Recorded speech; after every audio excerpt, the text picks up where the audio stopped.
नमस्कार, जी न्यूज के digital platform पर आपके साथ मैं हूं आयुष सूर्यवंशी।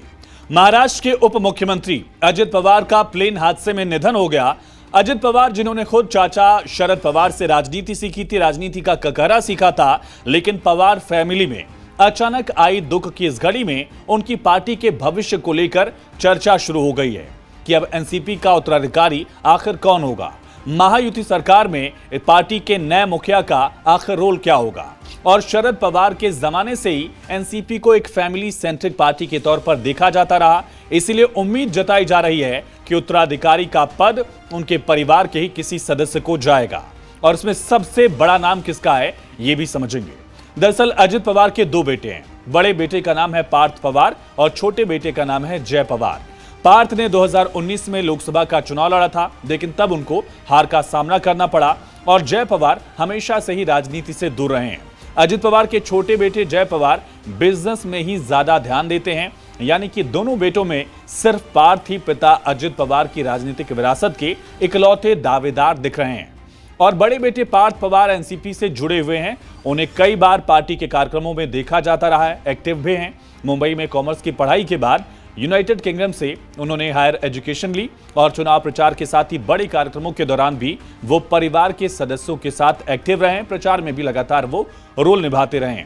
हालांकि पार्टी में किसी बड़े पद पर नहीं है, लेकिन राजनीति में पूरी तरह से सक्रिय होने की कोशिश वो लगातार करते रहे हैं। 2019 के लोकसभा चुनाव में जब मावल से पार्थ को चुनाव में उतारा गया, तब शरद पवार ने चुनाव नहीं लड़ने का ऐलान किया था और तब माना गया कि शरद पवार की जगह पार्थ पवार को चुनाव लड़ाना ये अजित पवार की तरफ से एक बड़ा संकेत भी है। संकेत अपनी राजनीतिक विरासत बेटे पार्थ के हाथ में सौंपने की कोशिश के तौर पर, और इसे बड़े संकेत के तौर पर अब एक बार फिर से याद किया जा रहा है कि क्या अजित पवार यही चाहते थे। हालांकि अजित पवार की पत्नी सुनेत्रा पवार भी उत्तराधिकारी के तौर पर देखी जा रही हैं, क्योंकि उनका प्रोफाइल बड़े पॉलिटिकल नेता वाला तो नहीं है, लेकिन पवार फैमिली की सदस्य होने की वजह से वो बारामती में एक्टिव भी रही हैं। उनकी राजनीतिक पारी 2024 में ही शुरू हुई, जब उन्होंने बारामती लोकसभा सीट से सुप्रिया सुले के खिलाफ चुनाव लड़ा। हालांकि वो चुनाव हार गई, लेकिन हार के बावजूद अपना वो पहचान जो है वो वहां बनाने में उनकी कामयाबी यहां दिखी जरूर थी। लेकिन सुनेत्रा पवार 2024 में ही महाराष्ट्र से फिर राज्यसभा के लिए चुन ली गई।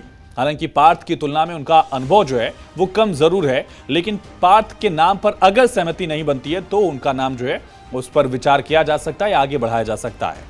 इसके अलावा में पार्टी में उनके साथ प्रफुल्ल पटेल, छगन भुजबल, सुनील तटकरे और धनंजय मुंडे जैसे दिग्गज हैं। इन्हीं की सलाह पर अजित पवार ने पार्टी तोड़ने और महायुति से जुड़ने जैसे बड़े फैसले लिए थे। ये सभी नेता बगावत के दौरान भी अजित दादा के साथ ही रहे।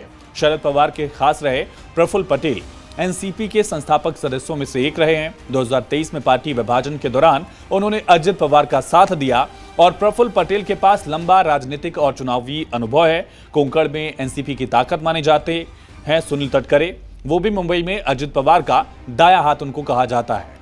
अजित पवार ने हमेशा उन्हें मजबूत मंत्रालय की जिम्मेदारी भी दी।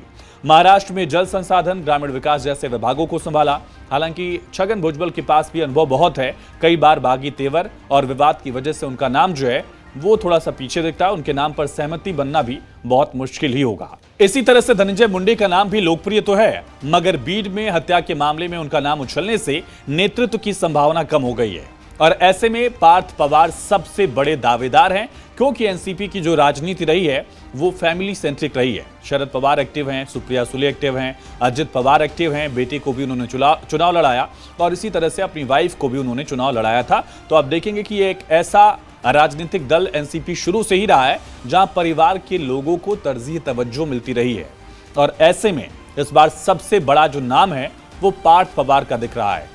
उनका अनुभव बाकी लोगों से थोड़ा सा ज्यादा है परिवार के सदस्यों के लिहाज से अगर देखा जाए, और ऐसे में ये संभावना दिख रही है कि उनको ये बड़ी जिम्मेदारी दी जा सकती है।